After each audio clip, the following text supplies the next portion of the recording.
အားလုံးပဲမင်္ဂလာပါရှင်ဒီနေ့မှာတော့ဒိုးတွေအားလုံးချစ်ကြတဲ့ MIF agent ကြီး Ethan Hunt ရဲ့အမိုက်စားစွန့်စားကန်အကြောင်းပြောပြပေးမယ်နော်တကဘာလုံးကိုထိန်းချုပ်နိုင်တဲ့အရာကြီးတစ်ခုကိုရဖို့အတွက်လူဆိုးတွေရောလျှို့ဝှက်အဖွဲ့အစည်းတွေပါအသက်လှုပ်ပြီးလိုက်နေကြတာအဲ့ဒီကြားထဲမှာဒိုးရဲ့ Ethan ကကဘာကြီးကိုကယ်မလားသူ့ရဲ့အချစ်ရဆုံးသူတွေကိုကယ်မလားဆိုတာရင်တထိတ်ထိတ်နဲ့ကြည့်ရမှာပါကဲ Mission Impossible Dead Reckoning Part 2ကိုအတူတူကြည့်လိုက်ရအောင်နော်ဆက်လန်းဆဆချင်းမှာပဲအီတန်တို့အဖွဲ့ဟာ The Entity လို့ခေါ်တဲ့အရန်ကြောက်ဖို့ကောင်းတဲ့ AI စနစ်ကြီးကိုဖျက်ဆီးဖို့ကြိုးစားကြတာပေါ့အခုဆိုအီတန်လေးရဲ့လက်ထဲမှာတော့နှစ်ချောင်းစလုံးရှိနေပြီနော်ဒါပေမဲ့ပြဿနာအဲ့ဒီတော့ဘယ်မှာသွားသုံးရမှန်းမသိတာပဲ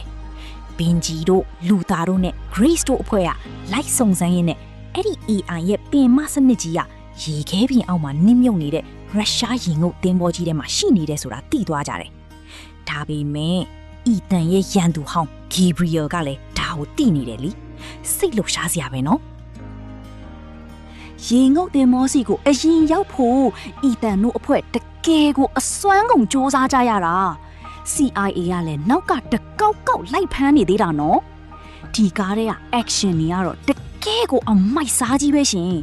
လေရင်ပေါ်မှာတိုက်ခိုက်တာတွေဆိုင်ကယ်နဲ့တောင်ပေါ်ကနေခုန်ချတာတွေကကြည်ရင်နဲ့ကိုအသက်ရှူဖို့မေ့သွားရလောက်အောင်ပဲဂီဘရီယယ်ကအီတန်ရဲ့တငယ်ချင်းတွေကိုဒုက္ခပေးဖို့ကြံစီပေမဲ့ဒိုးရဲ့အီတန်ကတော့ငါလူတွေကိုဘာမှအထီးအခိုက်မခံဘူးဆိုတဲ့အတိုင်းတိမ်မင်းနဲ့ရင်ဆိုင်ပြီးကာကွယ်ခဲ့တာပေါ့တကယ်ကိုအားကိုးချင်စရာကြီးနော်နောက်ဆုံးမှာတော့အီတန်တယောက်အေးခဲနေတဲ့အာတိသမုတ်တရားတွေကိုအသက်ရှူကိရိယာတော့မပါပဲငုတ်ဆင်းသွားခဲ့တာအဲ့ဒီမှာဂီဘရီယယ်နဲ့အကျိတ်အနေတိုက်ပွဲဖြစ်ကြတာပေါ့ရှင်ဂီဘရီယယ်က AI ရဲ့တွက်ချက်မှုအရအီတန်ရှုံးမှာပဲလို့ထင်နေတာဒါပေမဲ့လူသားတယောက်ရဲ့မျော်လင့်ချက်နဲ့တန်ရောစင်ကိုတော့စက်ရုပ်တွေမတွက်ချက်နိုင်ပါဘူးအီတန်ကဂီဘရီယယ်ကိုအနိုင်ယူပြီး AI စနစ်ကြီးကိုအပီးတိုင်ဖျက်ဆီးပစ်လိုက်နိုင်ခဲ့ပါတယ်ရှင်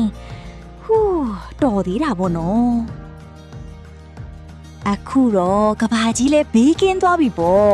ဒါပေမဲ့အီတန်တို့အဖွဲ့ကတော့သူရဲကောင်းနေမှဘယ်သူမှမသိအောင်အရေးထဲမှာပဲစပ်ပြီးပုံးကွယ်နေထိုင်သွားကြမှာပါ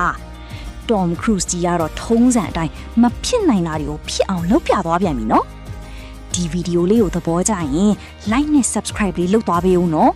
နောက်ထပ်ဘယ်ကားကိုအချင်းချုပ်စီခြင်းလဲဆိုတာ comment မှာပြောခဲ့ဦးနော်အားလုံးကိုချစ်ပါတယ်ရှင်တတား